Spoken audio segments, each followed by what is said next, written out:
si van buscando el libro de Gálatas, llevo un tiempo que les he querido compartir esta palabra, pero el tiempo es ahora. Yo tengo las notas escritas hace un tiempo y pensé que iba a compartirla en Honduras, pero no fue esta y está ahí. El título a veces puede ser un poquito como que controversial. No llenes el edificio, llena la iglesia o la gente, pero no tiene ningún propósito de ser controversial. No tiene que ver esto con una iglesia grande, iglesia pequeña. No tiene nada que ver con eso. Tiene que ver con lo que la palabra nos quiere hablar y nos quiere enseñar. Hay estadísticas que dicen que la iglesia se llena más el día del 24 de diciembre, porque se llena para escuchar palabras, y los días donde menos viene la gente es en verano, por los hermanos, porque viajan y diferentes cosas, los niños están. Entonces, no tiene que ver con llenar, con un número, tiene que ver con otra cosa, con una relación, ¿ok? Entonces, nuestro trabajo no es, o no debe ser, de acuerdo a la palabra de Dios, no debe ser intentar llenar el edificio, llenar la casa, llenar la ciudad. El trabajo de nosotros como creyentes, como padres, como ministros, no debe ser estar pendiente a cuándo vamos a llenar esto, cómo vamos a llenar esto. Y no me mal entiendan, queremos que las almas lleguen, queremos que la gente llegue y reciban y se gocen con nosotros, pero eso es un producto de otra acción. No es que queremos ver esto lleno, simplemente por tener gente y compartir. No, hay un propósito más allá. Y alimentar al Espíritu Santo, pero llenar las sillas o llenar cualquier otra silla de cualquier edificio no es el propósito. Acabamos de leer en el Salmo 105, en el verso 4, que dice: busquemos a Jehová, siempre busquemos su rostro. Entonces, si nosotros podemos simplificar la cosa, nuestro propósito es buscarlo. Nuestro trabajo es buscarlo. Y buscarlo trae consigo otras cosas que vamos a hablar de eso ahora, pero es buscarlo. Y sabemos que esto es una responsabilidad individual, buscar a Dios, ¿verdad? Yo puedo traer a mis niños y traerle todo, pero si ellos en su momento no quieren escuchar, recibir, ellos van a estar aquí, crecer aquí, pero no van a recibir nada, porque esto es algo individual.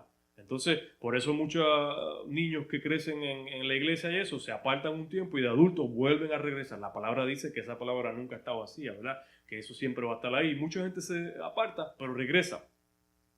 Y es una responsabilidad individual, pero hay un gran beneficio en estar en comunidad. Hay una gran ventaja que nos ayuda a motivarnos. Por ejemplo, los hermanos que yo no veo hoy, cuando yo salga de aquí, yo les escribo: hey, ¿cómo están? ¿Todo bien? ¿Cómo han estado? Y esa es parte de la responsabilidad y esa es parte de la ventaja. Porque si yo digo, yo voy a escuchar el servicio en casa y voy a estar, está bien, creo que lo pueden hacer, pero ¿quién está pendiente? ¿Quién me ayuda? Y si acaso no lo estoy haciendo, ¿quién me puede decir: mira, hermano, la palabra, no te alejes, que eso no te ayuda, que es esto? Y eso es una gran importancia de estar aquí en comunidad, buscar el reino de Dios, la prioridad y la clave, acercarnos a Él. Jesús le habló a sus seguidores en el discurso de la montaña, ese discurso famoso que se encuentra Mateo 5, 6, 7, por ahí. Y en Mateo 6, parte del discurso, Jesús le estaba dando instrucciones a la iglesia. Muchas instrucciones, le dio muchas instrucciones. Por ejemplo, le habló de la limosna. Cómo dar de manera que no te lleves tú la gloria.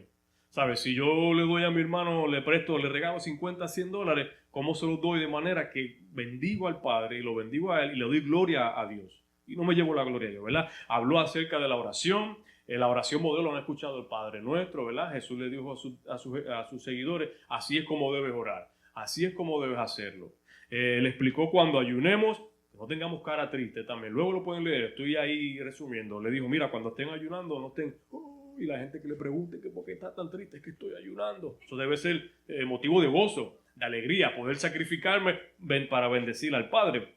Y le habló de las riquezas en la tierra, no crear tesoros en la tierra, ¿verdad? Esto que se daña, la polilla. Les habló del afán y de la ansiedad. ¿Quién podría añadir más solamente por tener afanado, ansiedad de las cosas, ¿verdad? Pero mira qué interesante, Mateo 6, 32 y 33, mira lo que le dice. Y eso me ayuda a entrar en Gálatas. Pero le dice Mateo 6, 32 y 33, porque los gentiles buscan todas estas cosas que les mencioné. La limosna con reconocimiento, el ayuno con cara triste, todas estas cosas. Dice: porque los gentiles buscan estas cosas, pero nuestro Padre Celestial sabe que tienes necesidad de todas estas cosas. Mas busca primeramente el reino de Dios y su justicia, y todas estas otras cosas serán añadidas. Entonces, ¿qué nos está diciendo el Señor ahí?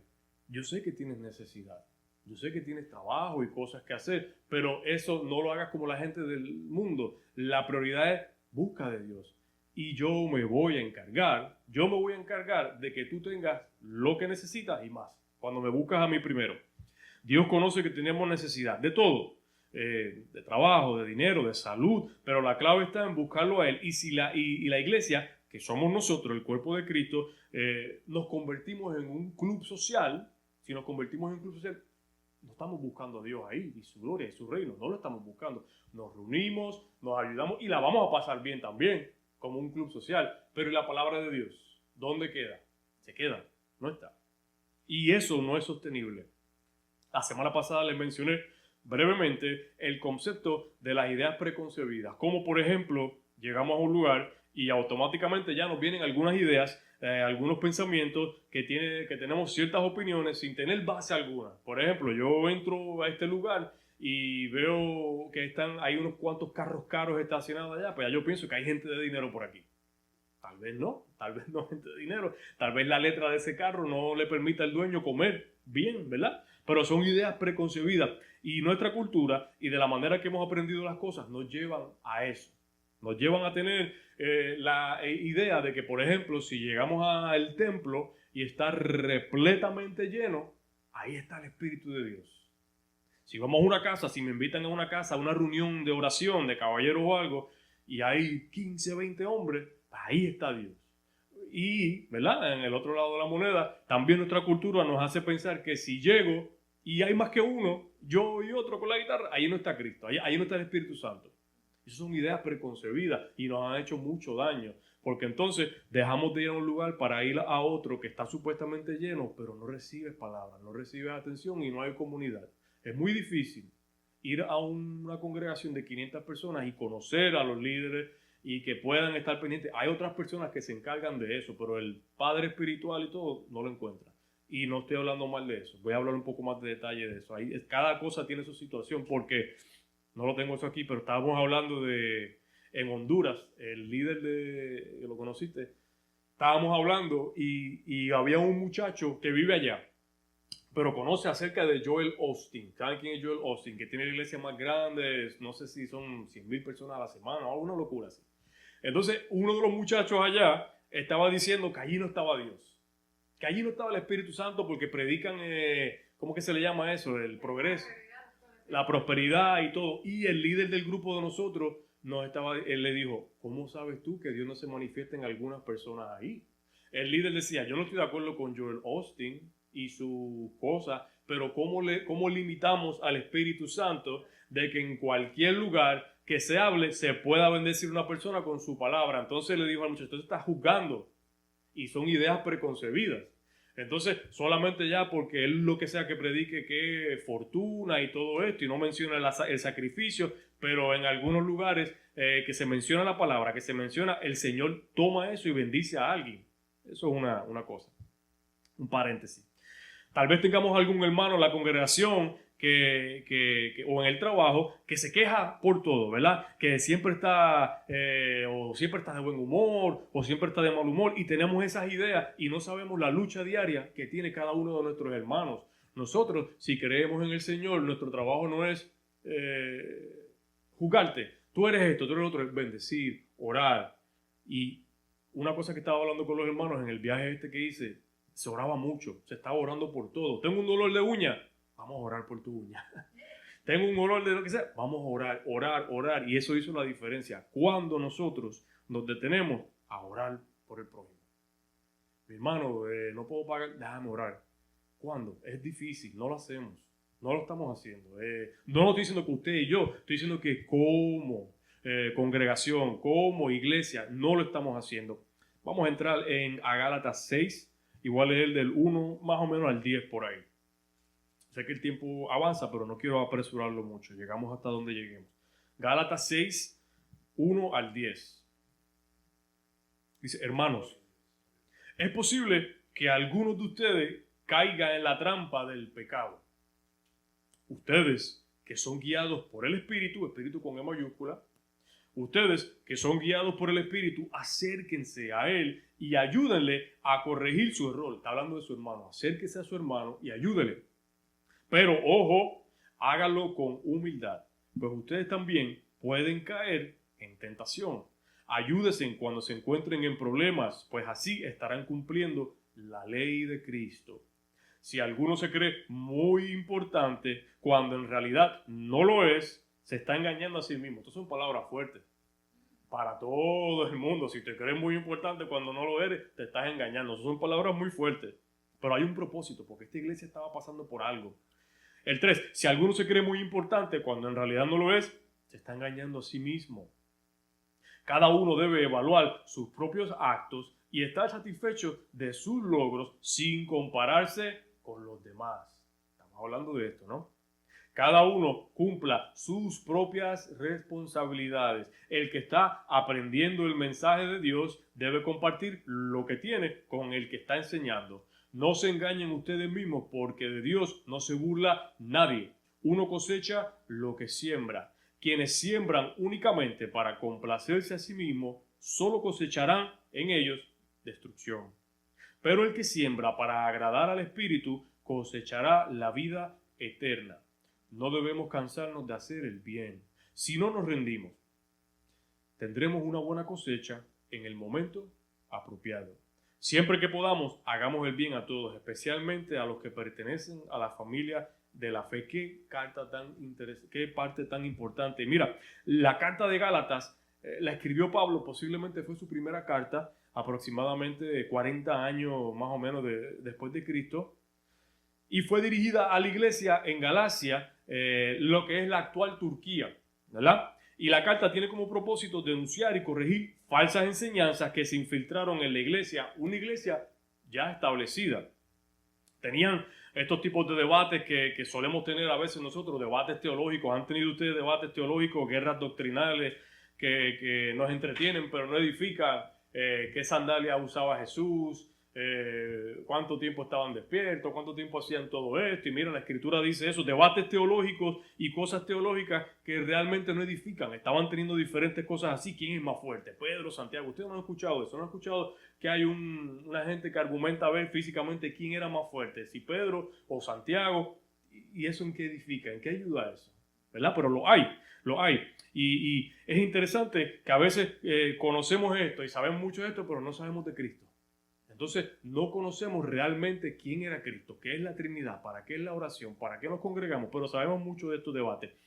Hay muchas cosas de estas y cada situación que debatimos hoy que realmente no es solamente de ahora, lo hacemos ahora, pero lo vemos en la Biblia también. Estas cosas que estamos viendo de las expectativas, de las ideas preconcebidas, esto ha pasado siempre. Siempre ha pasado. Y mira lo que Pablo le estaba diciendo a esta iglesia, le estaba diciendo, ustedes se creen que hacen cosas, ustedes se creen que tienen cosas que se ven bien chéveres, se creen que son importantes y no lo son. No lo son porque no le están dando la gloria a Dios, a Cristo. Se la están llevando ustedes con mucha palabra, con mucha cosa, pero no ayudan al prójimo, no bendicen, señalan y lastiman. Existe una gran diferencia, una de tantas, ¿verdad?, entre la iglesia primitiva que era en esos tiempos y nosotros. Por ejemplo, nosotros hoy tenemos toda la información escrita ya. Ellos en ese tiempo no la tenían. Y lo que tenían no estaba organizado como lo tenemos nosotros ahí, ¿verdad? Tenían la ley, tenían los profetas y todo, pero no tenían todo como nosotros lo tenemos así organizado. Entonces nosotros tenemos más información. Ellos conocieron a Jesús, pero no tenían toda la revelación. Nosotros la tenemos escrita ya, revelada ahí ya. En cierta ocasión, el autor de Hebreos, que algunos piensan que fue Lucas, otros fue Pablo, dice en Hebreos 5:12, dice, deberían estar comiendo comida sólida ya, pero no están listos, así que continúan en la leche, porque todo tiene su tiempo. Entonces Pablo o Lucas está diciendo, ya algunos de ustedes, algunos de nosotros deberíamos estar consumiendo más información, bendiciendo más, haciendo otras cosas, pero no han estado listos. ¿Por qué? Porque están pendientes a lo físico que el mundo da, estamos pendientes a los números y no pendientes a lo que el Señor ha querido hacer realmente en nosotros. Y esta iglesia de ellos era todavía relativamente nueva, no tenía tenía la instrucción de Pablo, pero ellos no tenían todo como les había hablado. Mira lo que dice Gálatas 1:3, me quedo en Gálatas. Porque, déjame, se me está apagando acaso, déjame ir moviéndome acá para mantenerme ahí. La iglesia de Gálatas tenía un problema serio y tuvo un problema de que habían unas personas judías que estaban como que moviéndose de iglesia en iglesia, en lugar, cambiando la doctrina y como que tratando de judaizar lo que ya había sido levantado en el nombre del Señor. Y esta situación les quitaba la paz. A Pablo le decía, hay algo que está pasando y tenemos que hacer. Mira lo que dice Gálatas 1:3. Dice, pero pido a Dios que disfruten siempre el generoso amor y la paz de Dios, nuestro Padre, y del Señor Jesucristo. Es fácil olvidarse de lo generoso que Cristo ha sido con nosotros. Es fácil. Cuando vivimos una rutina, cuando tenemos todo y seguimos, se nos olvida a veces que es Cristo, que Dios ha sido generoso con nosotros. Es fácil. Y ahí Pablo lo dice, wow. Me sorprende lo rápido que ustedes se han olvidado de la doctrina que le hemos enseñado de Cristo. ¿Cómo es posible que hemos pasado tiempo con ustedes, hemos enseñado y de repente viene alguien, le muestra algo diferente y ustedes lo aceptan? ¿Cómo es posible? Y podemos ir muy profundo con eso, pero no lo vamos a hacer ahora. Recuerda que les estoy hablando misión posible. Llenar el cielo, no la iglesia. Han escuchado el concepto mega iglesia, ¿verdad? Hice un estudio ahí y la primera mega iglesia supuestamente fue fundada en el año 1861 en Londres. Y el internet y el Wikipedia y todo esto dice que una mega iglesia es una iglesia que recibe a 2.000 personas semanales o más. 2.000 personas o más. Y hice otro estudio ahí más o menos y puse más o menos 2.000 personas en una iglesia y se entiende que de esas 2.000 personas, menos del 10% realmente están comprometidos con la obra. ¿Cuál es el 10% de 2.000? 200. O sea que si nosotros tenemos un complejo, un edificio de 2.000 personas, se puede contar con menos de 200, con menos del 10%. O sea que si nosotros tenemos aquí 20, podemos contar con 2. Ese es el número. Pienso, ese es el número, de 2 a 3. ¿Y por qué importa esto? Bueno, la palabra nos está diciendo, no es cantidad, es calidad. O sea que si hay 2 o 3 que están predicando, que están hablando, esos otros 20 se bendicen por eso. Mira lo que dice Mateo 18, versos 19 y 20. En otras palabras, si 2 de ustedes están en la tierra y se ponen de acuerdo en pedir algo, pueden orar por eso.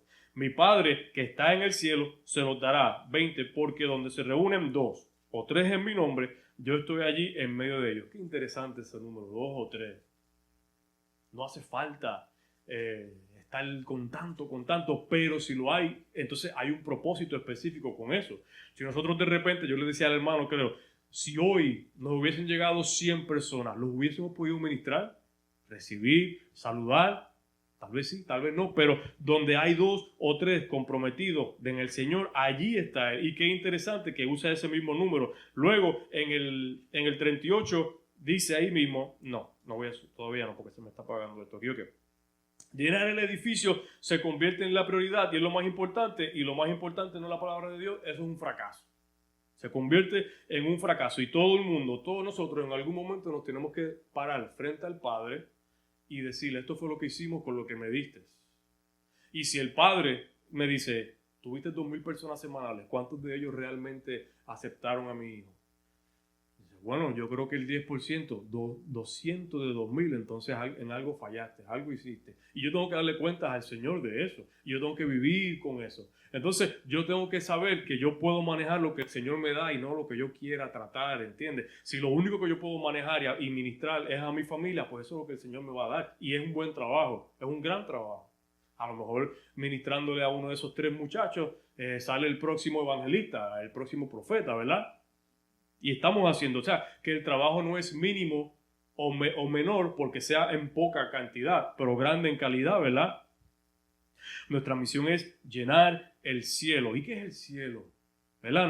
Nuestra misión es acercarnos más al Padre, pero comienza con nosotros.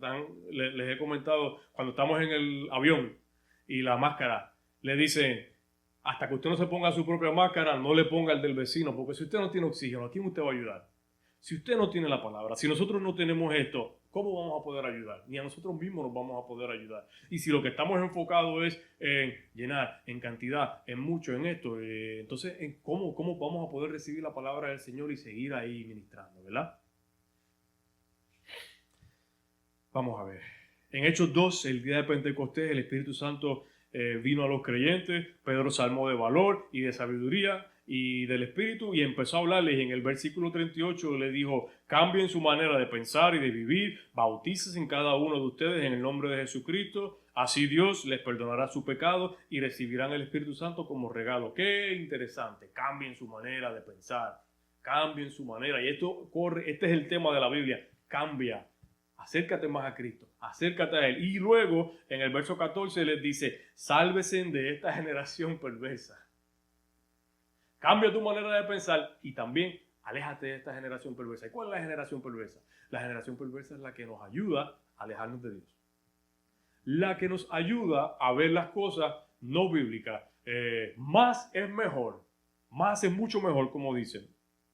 Y en esa búsqueda de más y más y más, pierdo mi comunión con Dios, pierdo mis buenos amigos, pierdo mi familia, lo pierdo todo.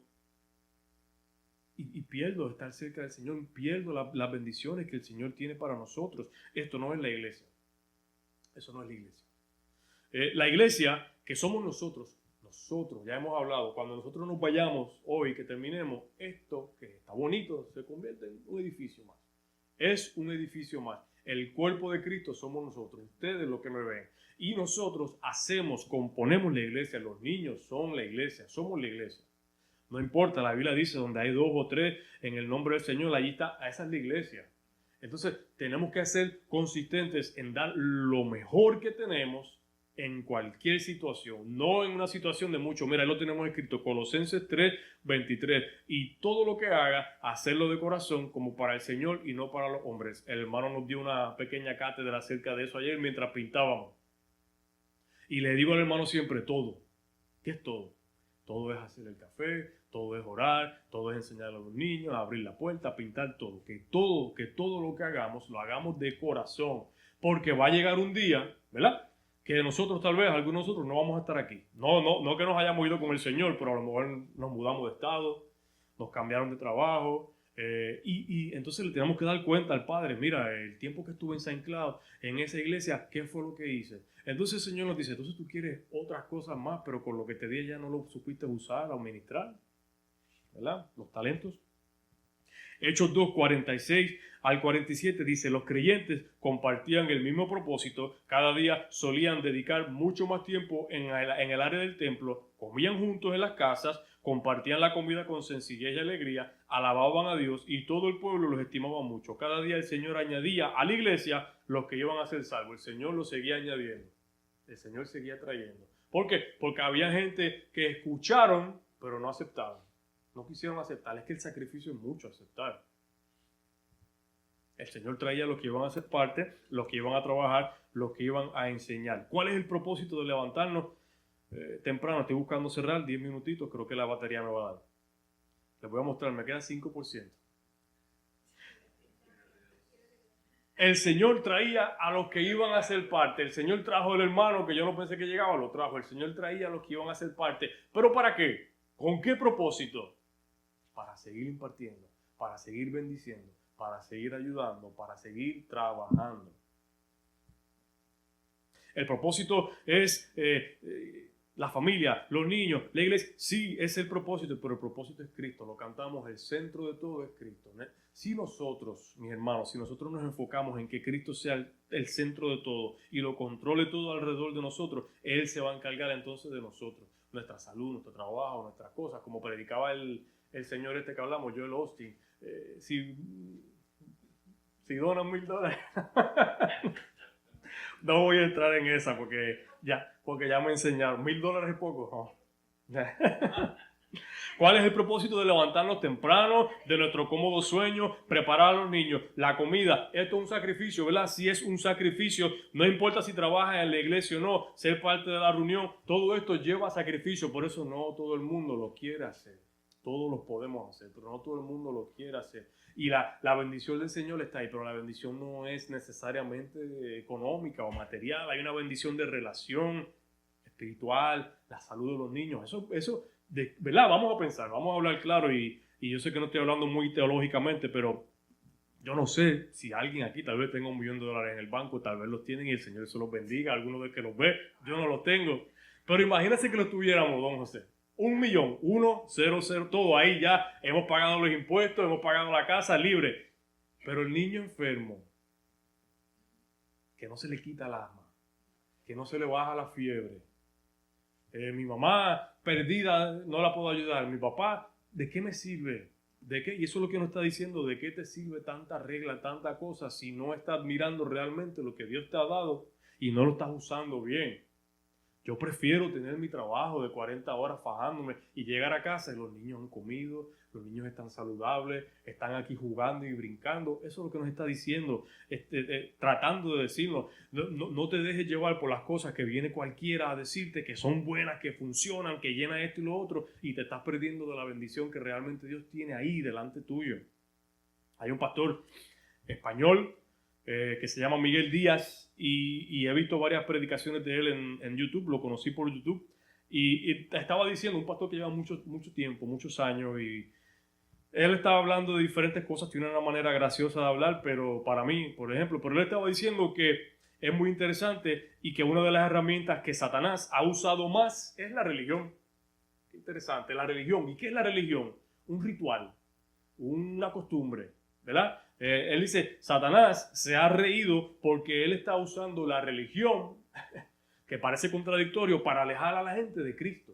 ¿Y por qué? Porque la religión divide, la religión separa, la religión te hace pensar que cada cual puede seguir esa religión y puede llegar a Cristo. La religión es una complicación de costumbre en donde cada día hacemos lo mismo y lo mismo y lo mismo, pensando que el Señor se agrada de eso. El Señor, Cristo, la religión, eso fue lo que él estaba diciendo, eso es exactamente lo que yo no quiero, religión y sí relación. Relación con los hermanos, relación con la iglesia, con el cuerpo. ¿Podemos tener una relación entre mucha gente? Sí, podemos hacerlo. Algún día, si el Señor trae más gente o si hay gente allá, podemos tener relación entre uno con los otros, ¿verdad? Pero ¿qué clase de relación? ¿Cómo lo vamos a hacer? Y hay que estar con el propósito de que Cristo céntrico, Cristo es el propósito. Y ahí entonces puede ser de bendición todo esto. Yo no estoy diciendo, y no me malentiendan, y mis hermanos que me ven, que son parte de una congregación grande. Yo no estoy diciendo que es una maldición ser parte de una congregación grande. Yo no estoy diciendo eso. Al contrario, si hay congregaciones grandes que tienen recursos y que ayudan, la cuestión es que la congregación grande no se puede convertir en congregación por congregarse, por ser un club. Tiene que ser siempre cristocéntrico. Y eso se pierde muchas veces cuando lo hacemos muy grande, muy famoso. También está la cuestión del orgullo, que también el hermano nos dio una clase de orgullo ayer, estuvimos hablando. El hermano hay que traerlo a pintar más porque pintando nos estaba enseñando. Pero qué gracioso que estábamos hablando de orgullo y mencionamos que lo importante del orgullo es pedir perdón, disculparse. A veces pedimos perdón y no sabemos por qué estamos pidiendo perdón. Pero la idea es entender que ese orgullo tiene que salir de nosotros. Voy a leerle aquí, sí, tengo un poco de tiempo, Gálatas 2, el 1 al 11. No podemos permitir que el orgullo crezca y nos haga pensar que sí, que más es mejor. Mira, Gálatas 2, 11 y 12. Luego, después, si pueden leer el libro de Gálatas completo, la carta es muy buena. Pero cuando Pedro vino a Antioquía, le resistí cara a cara. Está hablando Pablo acerca de Pedro. Pedro, uno de los fundadores de la iglesia. Cuando Pedro vino a Antioquía, le resistí cara a cara porque era de condenar. Pues antes de que viniese algunos de otra parte de Jacobo, él comía con los gentiles, pero después que vinieron se retraía y se apartaba porque tenía miedo de los de la circuncisión, o sea que tenía vergüenza, o sea que Pedro estaba haciendo algo con algunos y venían los otros, lo juzgaban, se burlaban y él no quería hacerlo. Este verso va mucho más profundo, solamente tomé esta parte, pero ¿qué estaba pasando aquí? Si Pedro, el hombre que caminó con Jesús y conoció el ministerio y lo conoció cara a cara y pudo ser confundido, imagínense nosotros, tenemos que estar constantemente ahí buscando, aprendiendo, acercándonos ahí. Nuestro propósito no es llenar esto que estamos aquí, nuestro propósito es compartir la palabra, impartir la palabra para que entonces seamos llenados de ella y podamos compartir eso, para que podamos ser bendecidos y vivir una vida de bendición en eso. Les he mencionado que tenía un pastor en Orlando, cuando vivía allá, que él siempre decía, y siempre pienso en eso, él decía, el problema no es llegar a viejo, porque a viejo llegamos todos, el problema es llegar a viejo sabiendo que no hiciste lo que tenías que hacer, sabiendo que no hiciste lo que Dios te dio las herramientas para hacer, no lo hiciste, entonces ahora no quieres ser viejo. Eso lo decía él. Cualquiera de nosotros puede caer en el aspecto del legalismo religioso, de las guerras espirituales, guerras teológicas, esto, y este no es el propósito. Este no es el propósito. Cada cual tenemos un propósito. Hablamos la semana pasada de las oficinas de la iglesia, el trabajo de la iglesia. El edificio es una herramienta y la debemos usar. Pudiera ser que estuviéramos en una casa. O hay iglesias de casa, lo hemos hablado mucho. Nos reunimos en las casas, ministramos, bendecimos. Tengo un amigo, tenemos un conocido en Pepino, en San Sebastián. Es una iglesia del pastor Christopher, bendiciones si me está viendo. Ellos se reúnen en un gazebo, como un gazebo de un parque público en San Sebastián. Y hay mucha gente, a veces menos, ¿no? Pero ellos ministran ahí. Y en otro gazebo ponen a los niños. Y si llueve, están todos con sombrilla, con, ¿cómo se le dice? Paraguas. Pero se reúnen. No es el lugar. No es esto que vemos. Esto que vemos es precioso y siempre le doy gracias a Dios porque tenemos aire y tenemos todo eso, pero hay lugares que no lo hacen así y se está predicando la palabra, se está recibiendo y se está haciendo de bendición. Entonces, lo que quiero que, ya cerrando, entendamos con esto es que todos nosotros tenemos un propósito, tenemos un trabajo que hacer y nuestro trabajo, además de todo, es la misión posible, ayudar a que podamos acercarnos a Cristo. El Señor nos da a unos que otros palabras. El hermano Wilfredo, teólogo, palabra, y el Señor lo ayuda a contactarse con gente, pero no todos tenemos ese don, tal vez, ¿verdad? Pero sí tenemos todavía herramientas para poder ministrar a la gente que está alrededor de nosotros. Yo no puedo establecer una conversación teológica con mi hijo Miguel, él no la va a entender, pero le puedo hablar a su nivel, ¿verdad? Pero tal vez tengo gente en el trabajo que sí podemos hablar más teológico, más profundo, ¿verdad? Y podemos usar eso. Cada uno de nosotros, ya cerrando, cada uno de nosotros tenemos un trabajo, un propósito y no podemos mirar a lo que vemos físicamente y llenarnos los ojos con que tiene que ser esto o tiene que ser lo otro. Si usted recibe a alguien, un vecino, para darle café o té, esa persona usted la puede ministrar. Y usted está haciendo su parte en el reino. Instruirnos en la palabra, crecer en la palabra, conocer de la palabra y poder compartir esa palabra. La idea no es llegar, venir y llenarnos y llenarnos y llenarnos y no impartir eso. Después pelotamos con toda esa información maravillosa que tenemos. Y si no la compartimos, entonces no nos sirve de nada. Voy a cerrar en oración ya.